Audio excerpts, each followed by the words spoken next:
If you enjoy what you're hearing, don't forget to hit like and subscribe so we can find each other again in future. And if you want to support the channel further, please consider supporting me over on Patreon. Hello there. My name is John, and I'm here to bring you a sleep story.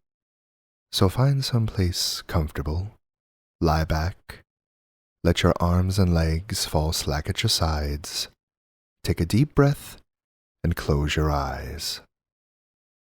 Tonight, the darkness continues to creep across the land and enshroud all unfortunate souls. As we continue with Dracula by BRAM STOKER.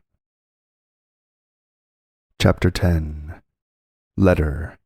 Dr. Seward to Honorable Arthur Holmwood. 6th September. My dear Art, my news today is not so good. Lucy this morning had gone back a bit. There is, however, one good thing which has arisen from it. Mrs. Westenra was naturally anxious concerning Lucy, and has consulted me professionally about her. I took advantage of the opportunity, and told her that my old master Van Helsing, the great specialist, was coming to stay with me, and that I would put her in his charge conjointly with myself, so now we can come and go without alarming her unduly, for a shock to her would mean sudden death, and this, in Lucy's weak condition, might be disastrous for her. We are hedged in with difficulties, all of us, my poor old fellow, but, please God, we shall come through them all right. If any need, I shall write, so that, if you do not hear from me, take it for granted that I am simply waiting for news. In haste, yours ever, John Seward. Dr. Seward's Diary. 7th September.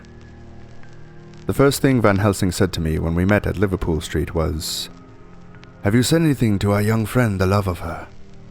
"No," I said. "I waited till I had seen you, as I said in my telegram. I wrote him a letter simply telling him that you were coming, as Miss Westenra was not so well, and that I should let him know if need be." "Right, my friend," he said. "Quite right. Better he not know as yet. Perhaps he shall never know. I pray so. But if it be needed, then he shall know all. And my good friend John, let me caution you. You deal with the madman. All men are mad in some way or the other. And inasmuch as you deal discreetly with your madmen, so deal with God's madmen too, the rest of the world. You tell not your madmen what you do, nor why you do it. You tell them not what you think, so you shall keep knowledge in its place, where it may rest, where it may gather its kind around it and breed. You and I shall keep as yet what we know here and here." He touched me on the heart and on the forehead, and then touched himself the same way. "I have for myself thoughts at the present. Later I shall unfold to you." "Why not now?" I asked. "It may do some good. We may arrive at some decision." He stopped and looked at me and said, "My friend John, when the corn is grown, even before it is ripened, while the milk of its mother earth is in him, and the sunshine has not yet begun to paint him with his gold, the husbandman he pull the ear and rub him between his rough hands, and blow away the green chaff, and say to you, 'Look, he's good corn. He will make good crop when the time comes.' I did not see the application, and told him so. For reply, he reached over and took my ear in his hand, and pulled it playfully, as he used long ago to do at lectures, and said, 'The good husbandman tell you so then because he knows, but not till then. But you do not find the good husbandman dig up his planted corn to see if he grew. That is for the children who play at husbandry, and not for those who take it as of the work of their life. See you now, friend John? I have sown my corn, and nature has her work to do in making it sprout. if he sprout at all, there's some promise. And I wait till the ear begins to swell." He broke off, for he evidently saw that I understood. Then he went on, and very gravely, "You were always a careful student, and your casebook was ever more full than the rest. You were only student then, now you are a master, and I trust that good habit have not fail.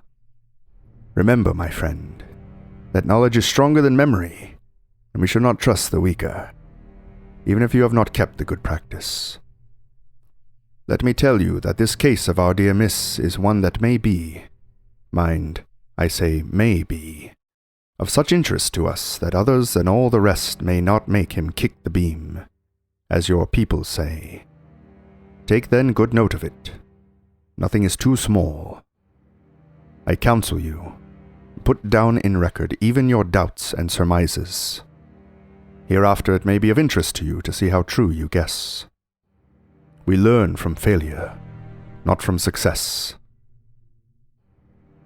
When I described Lucy's symptoms, the same as before, but infinitely more marked, he looked very grave, but said nothing.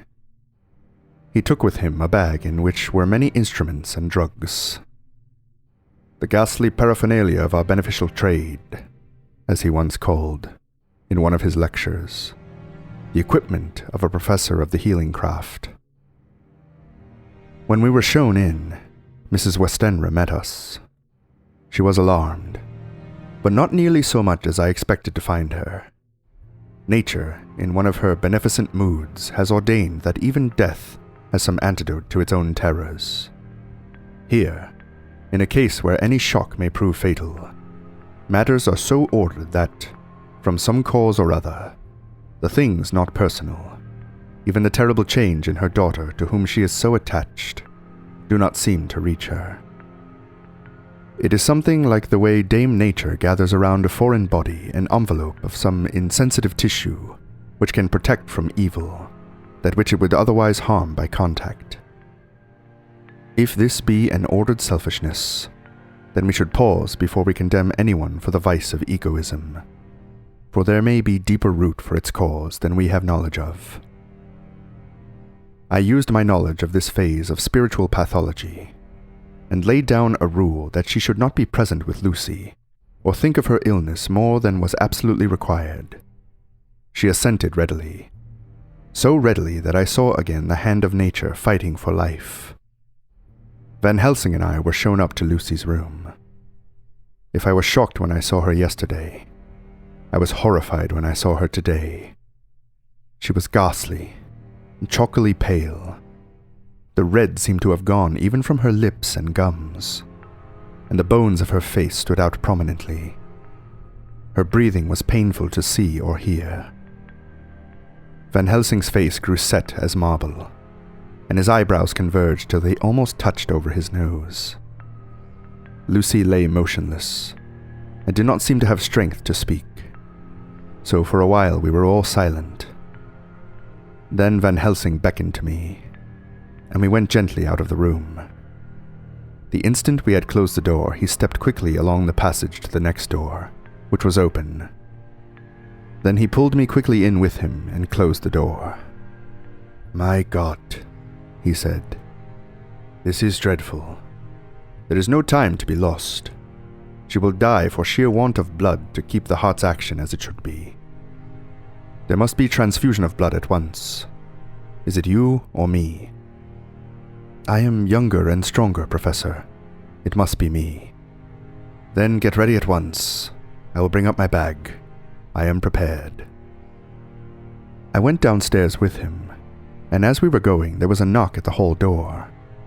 When we reached the hall, the maid had just opened the door, and Arthur was stepping quickly in. He rushed up to me, saying in an eager whisper, "Jack, I was so anxious. I read between the lines of your letter, and have been in an agony. The dad was better, so I ran down here to see for myself. Is not that gentleman Dr. Van Helsing? I am so thankful to you, sir, for coming." When first the professor's eye had lit upon him, he had been angry at his interruption at such a time, But now, as he took in his stalwart proportions and recognized the strong young manhood which seemed to emanate from him, his eyes gleamed. Without a pause, he said to him gravely as he held out his hand, "Sir, you have come in time. You are the lover of our dear miss. She is bad. Very, very bad. Nay, my child, do not go like that." For he suddenly grew pale and sat down in a chair, almost fainting.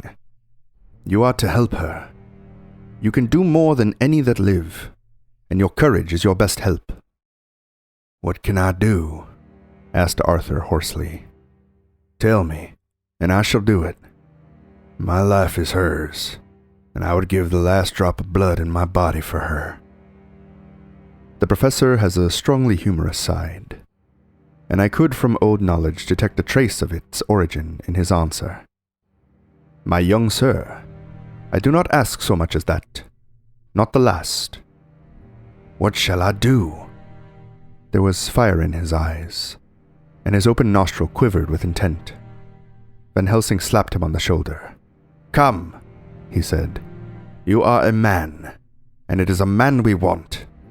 You are better than me, and better than my friend John." Arthur looked bewildered, and the professor went on by explaining in a kindly way. "Young miss is bad, very bad. She wants blood, and blood she must have or die. My friend John and I have consulted, and we are about to perform what we call transfusion of blood, to transfer from full veins of one to the empty veins which pine for him. John was to give his blood, as he is the more young and strong than me." Here Arthur took my hand and wrung it hard in silence. "But now you are here. You are more good than us, old or young, who toil much in the world of thought. Our nerves are not so calm, and our blood not so bright than yours." Arthur turned to him and said, "If you only knew how gladly I would die for her, you would understand." He stopped, with a sort of choke in his voice. "Good boy," said Van Helsing. "In the not so far off you will be happy that you have done all for her you love. Come now, and be silent. You shall kiss her once before it is done. But then you must go, and you must leave at my sign. Say no word to Madame. You know how it is with her. There must be no shock. Any knowledge of this would be one. Come." We all went up to Lucy's room. Arthur, by direction, remained outside. Lucy turned her head and looked at us, but said nothing. She was not asleep, but she was simply too weak to make the effort. Her eyes spoke to us, that was all. Van Helsing took some things from his bag and laid them on a little table out of sight. Then he mixed a narcotic, and coming over to the bed, said cheerily, "Now, little miss, here is your medicine. Drink it off like a good child. See, I lift you so that to swallow is easy, yes?" She had made the effort with success. It astonished me how long the drug took to act. This, in fact, marked the extent of her weakness. The time seemed endless until sleep began to flicker in her eyelids. At last, however, the narcotic began to manifest its potency, and she fell into a deep sleep.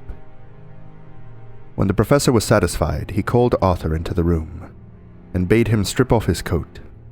Then he added, "You may take that one little kiss whilst I bring over the table. My friend John, help to me." So neither of us looked whilst he bent over her. Van Helsing, turning to me, said, "He is so young and strong, and of blood so pure that we need not defibrillate it."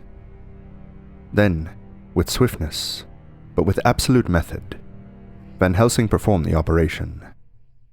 As the transfusion went on, something like life seemed to come back to poor Lucy's cheeks, and through Arthur's growing pallor, the joy of his face seemed absolutely to shine. After a bit, I began to grow anxious, for the loss of blood was telling on Arthur, strong man as he was. It gave me an idea of what a terrible strain Lucy's system must have undergone, that what weakened Arthur only partially restored her. But the professor's face was set, and he stood watch in hand, and with his eyes fixed now on the patient, and now on Arthur. I could hear my own heartbeat. Presently he said in a soft voice, "Do not stir an instant. It is enough. You attend him. I will look to her." When all was over, I could see how much Arthur was weakened. I dressed the wound, and took his arm to bring him away, when Van Helsing spoke without turning around. The man seems to have eyes in the back of his head. "The brave lover, I think, deserve another kiss, which he shall have presently." And as he had now finished his operation, he adjusted the pillow to the patient's head. As he did so, the narrow black velvet band, which she seems always to wear round her throat, buckled with an old diamond buckle, which her lover had given her, was dragged a little up, and showed a red mark on her throat. Arthur did not notice it, but I could hear the deep hiss of indrawn breath, which is one of Van Helsing's ways of betraying emotion. He said nothing at the moment, but turning to me, saying, "Now take down our brave young lover.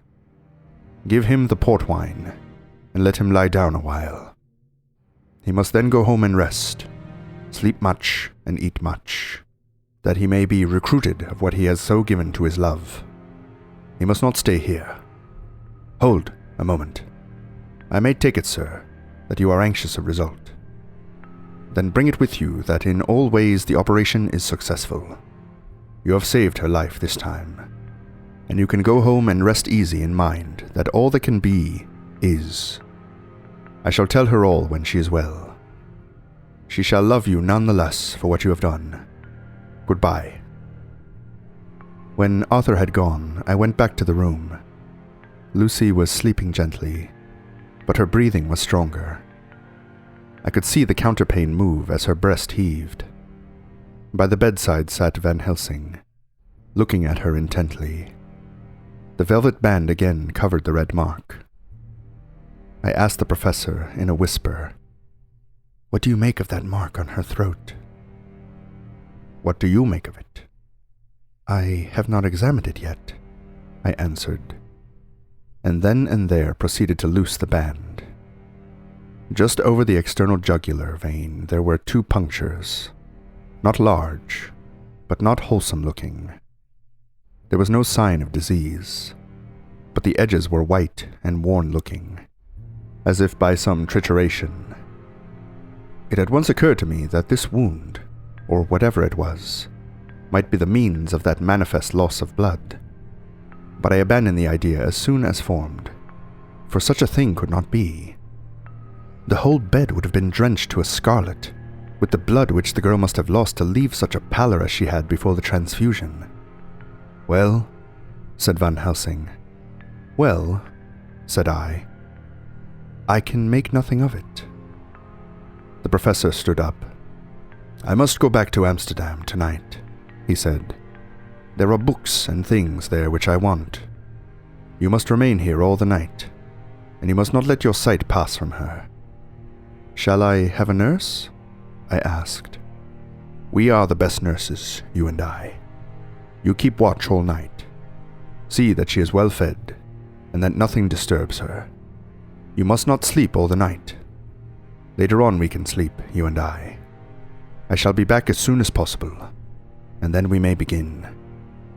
"May begin?" I said. "What on earth do you mean?" "We shall see," he answered, as he hurried out. He came back a moment later and put his head inside the door, and said with warning finger held up, "Remember, she is your charge. If you leave her, and harm befall, you shall not sleep easy hereafter." Dr. Seward's Diary continued. 8th September. I sat up all night with Lucy. The opiate worked itself off towards dusk, and she waked naturally. She looked a different being from what she had been before the operation. Her spirits even were good, and she was full of a happy vivacity, but I could see evidences of the absolute prostration which she had undergone. When I told Mrs. Westenra that Dr. Van Helsing had directed that I should sit up with her, she almost pooh-poohed the idea, pointing out her daughter's renewed strength and excellent spirits. I was firm, however, and made preparations for my long vigil. When her maid had prepared her for the night, I came in, having in the meantime had supper, and took a seat by the bedside. She did not in any way make objection, but looked at me gratefully whenever I caught her eye. After a long spell, she seemed sinking off to sleep, but with an effort seemed to pull herself together and shook it off. This was repeated several times, with greater effort and with shorter pauses as the time moved on. It was apparent that she did not want to sleep, so I tackled the subject at once. "You do not want to go to sleep?" "No. I am afraid." "Afraid to go to sleep? Why so? It is the boon we all crave for." "Ah, not if you were like me. If sleep was to you a presage of horror." "A presage of horror? What on earth do you mean?" "I don't know. Oh, I don't know. And that is what is so terrible. All this weakness comes to me in sleep, until I dread the very thought." "But, my dear girl, you may sleep tonight. I am here watching you, and I can promise that nothing will happen." "Ah, I can trust you." I seized the opportunity and said, "I promise you that if I see any evidence of bad dreams, I will wake you at once." "You will? Oh, will you really? How good you are to me. Then I will sleep." And almost at the word, she gave a deep sigh of relief and sank back, asleep. All night long I watched by her.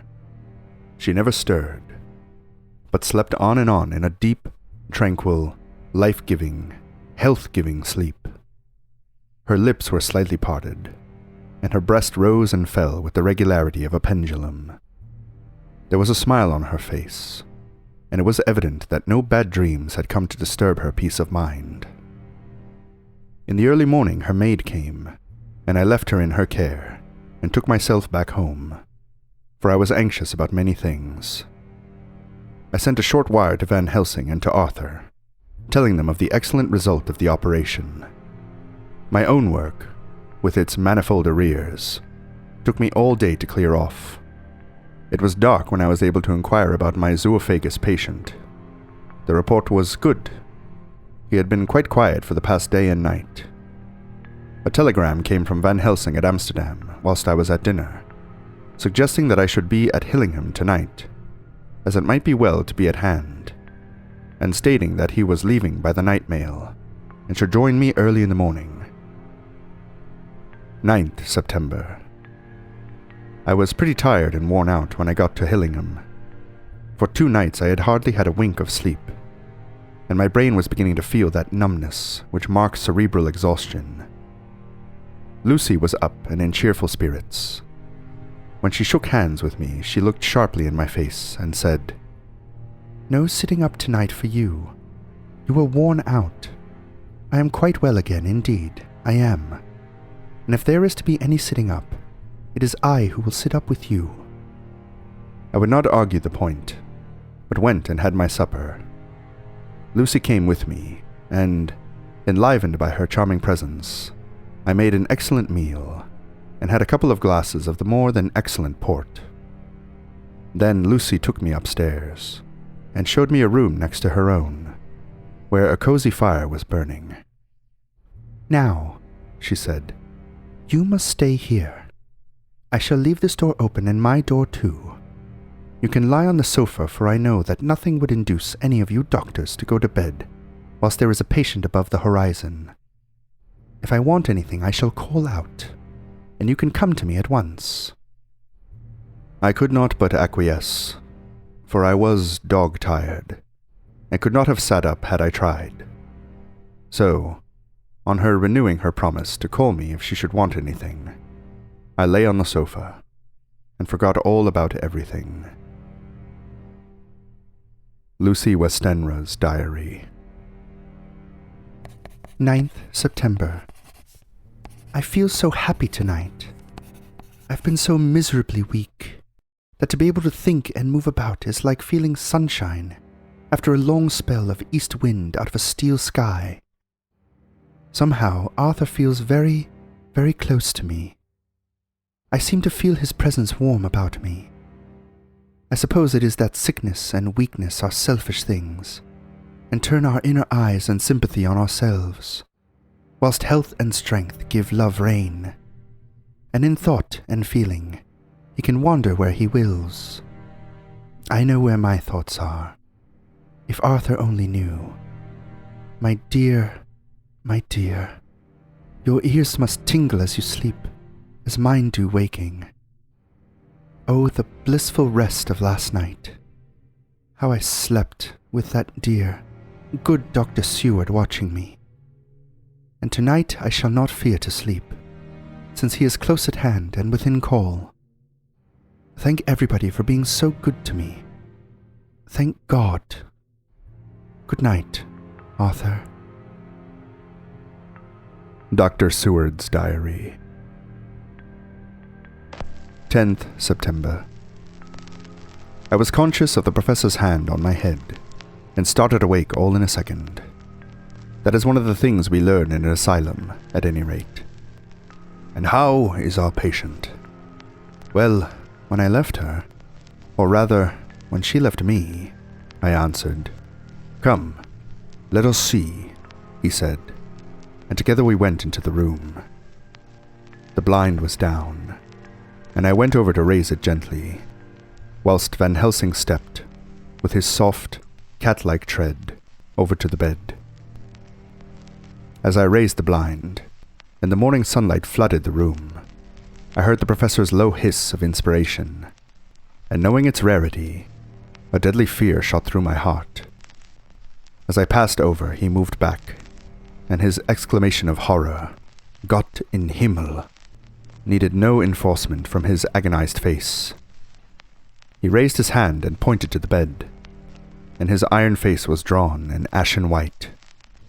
I felt my knees begin to tremble. There, on the bed, seemingly in a swoon, lay poor Lucy, more horribly white and wan-looking than ever. Even the lips were white, and the gums seemed to have shrunken back from the teeth, as we sometimes see in a corpse after a prolonged illness. Van Helsing raised his foot to stamp in anger, but the instinct of his life and all the long years of habit stood to him, and he put it down again softly. "Quick," he said, "bring the brandy." I flew to the dining room, and returned with a decanter. He wetted the poor white lips with it, and together we rubbed palm and wrist and heart. He felt her heart, and after a few moments of agonizing suspense said, "It is not too late. It beats, though but feebly. All our work is undone. We must begin again. There is no young Arthur here now. I have to call on you yourself this time, friend John." As he spoke, he was dipping into his bag and producing the instruments for transfusion. I had taken off my coat and rolled up my shirt sleeve. There was no possibility of an opiate just at present, and no need of one, and so, without a moment's delay, we began the operation. After a time, it did not seem a short time either, for the draining away of one's blood, no matter how willingly it be given, is a terrible feeling. Van Helsing held up a warning finger. "Do not stir," he said, "but I fear that with growing strength she may wake, and that would make danger. Oh, so much danger. But I shall precaution take. I shall give hypodermic injection of morphia." He proceeded then, swiftly and deftly, to carry out his intent. The effect on Lucy was not bad, for the faint seemed to merge subtly into the narcotic sleep. It was with a feeling of personal pride that I could see a faint tinge of color steal back into the pallid cheeks and lips. No man knows, till he experiences it.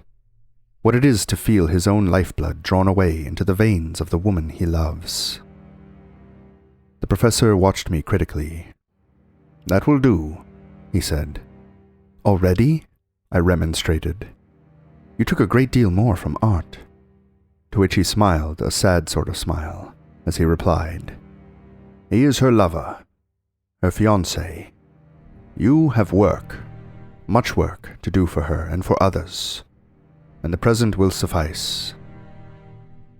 When we stopped the operation, he attended to Lucy, whilst I applied digital pressure to my own incision.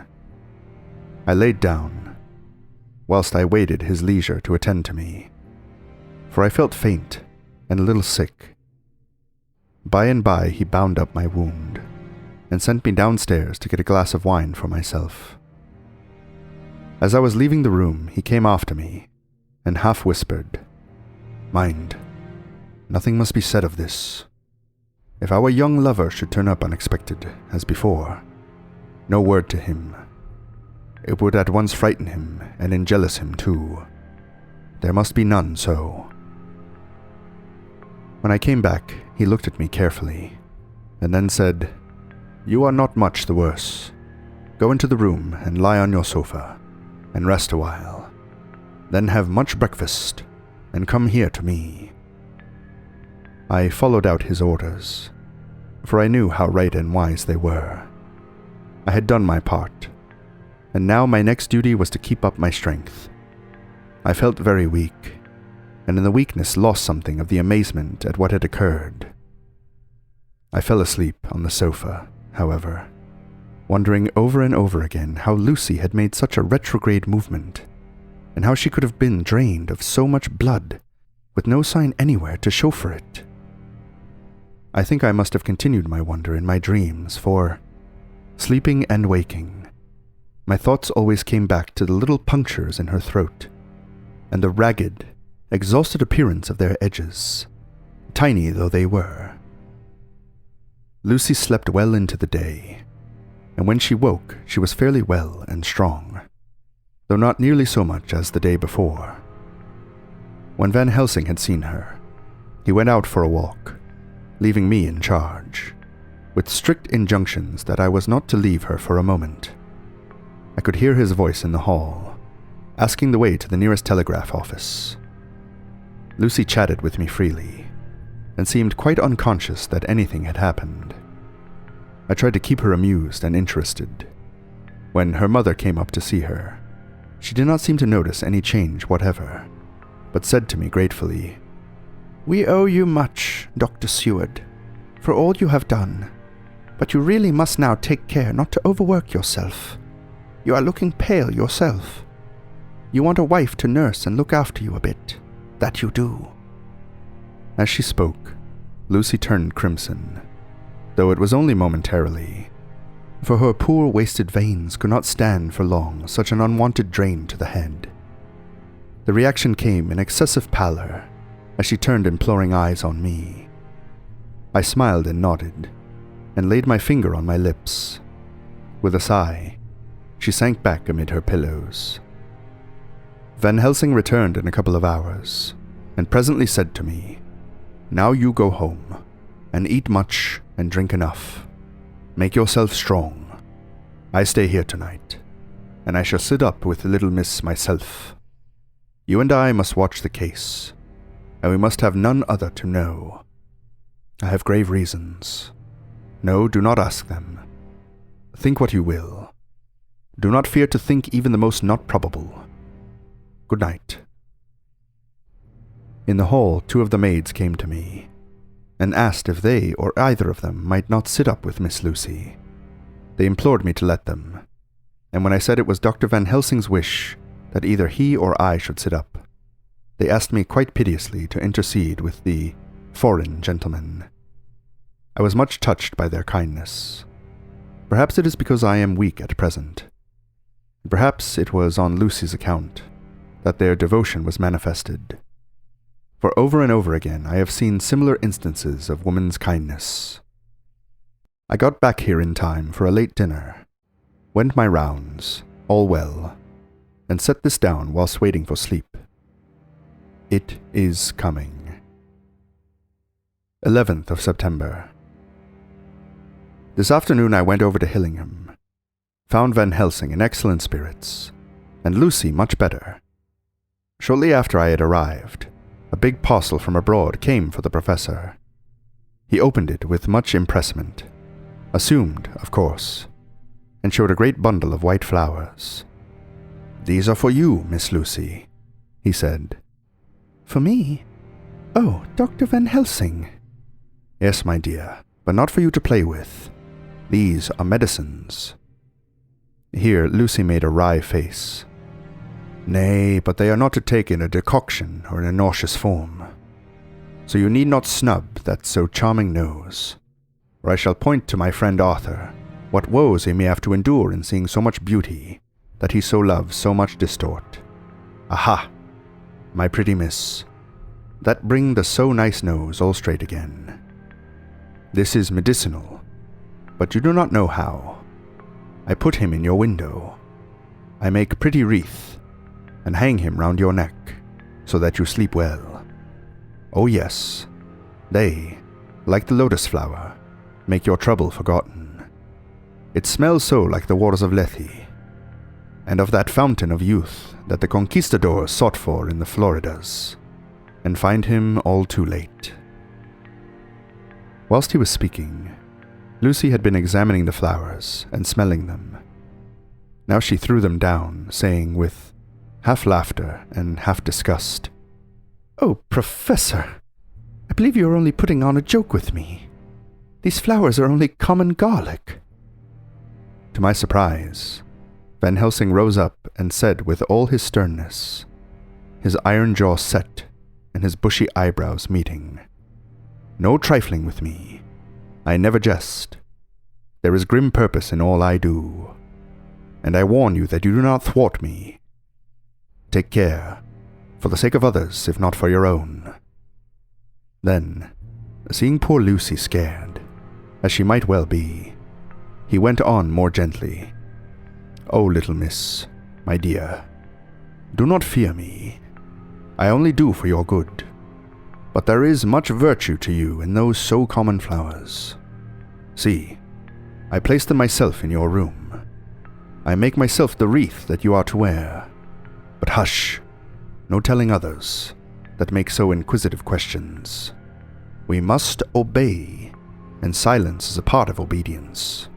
And obedience is to bring you strong and well into loving arms that wait for you. Now sit still a while. Come with me, friend John, and you shall help me deck the room with my garlic, which is all the way from Haarlem, where my friend Vanderpool raised herb in his glass houses all the year. I had to telegraph yesterday, or they would not have been here." We went into the room, taking the flowers with us. The professor's actions were certainly odd, and not to be found in any pharmacopoeia that I ever heard of. First he fastened up the windows and latched them securely. Next, taking a handful of the flowers, he rubbed them all over the sashes, as though to ensure that every whiff of air that might get in would be laden with the garlic smell. Then, with the wisp, he rubbed all over the jamb of the door, above, below, and at each side, and round the fireplace in the same way. It all seemed grotesque to me, and presently I said, "Well, Professor, I know you always have a reason for what you do, but this certainly puzzles me. It is well we have no skeptic here, or he would say that you are working some spell to keep out an evil spirit." "Perhaps I am," he answered quietly as he began to make the wreath, which Lucy was to wear round her neck. We then waited whilst Lucy made her toilet for the night, and when she was in bed, he came and himself fixed the wreath of garlic round her neck. The last words he said to her were, "Take care not to disturb it, and even if the room feel close, do not tonight open the window or the door."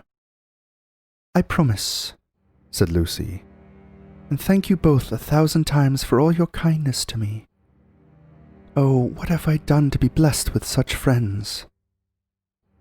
As we left the house in my fly, which was waiting, Van Helsing said, "Tonight I can sleep in peace, and sleep I want.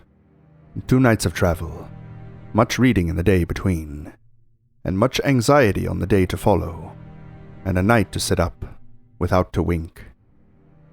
Tomorrow in the morning early you call for me, and we come together to see our pretty miss, so much more strong for my spell, which I have work.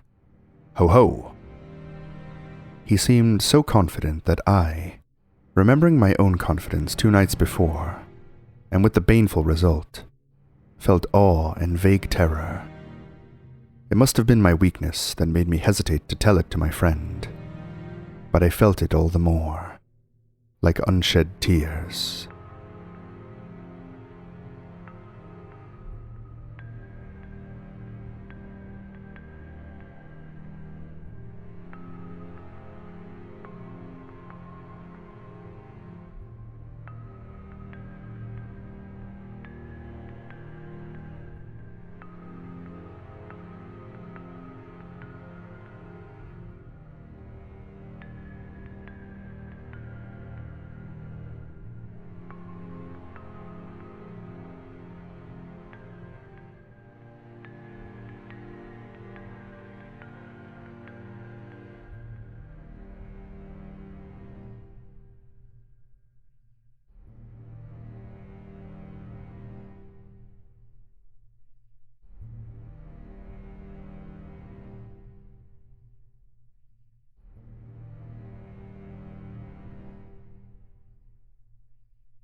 Thank you for listening. If you enjoyed this sleep story, feel free to leave a like and a comment. Extra special thanks goes out to my wonderful patrons, including my co-author tier patrons, Ellen Marie, Brian Krob, Janet, Eris, and Tasha. Their generous support helps keep this channel going. If you too would like to support the channel and get early access to videos, please consider joining us over at Patreon. Link is in the description. If you would like to hear more sleep stories like this, don't forget to subscribe and ring the bell for all notifications. I upload a new story here each and every week. Thank you again for listening, and pleasant dreams. Good night.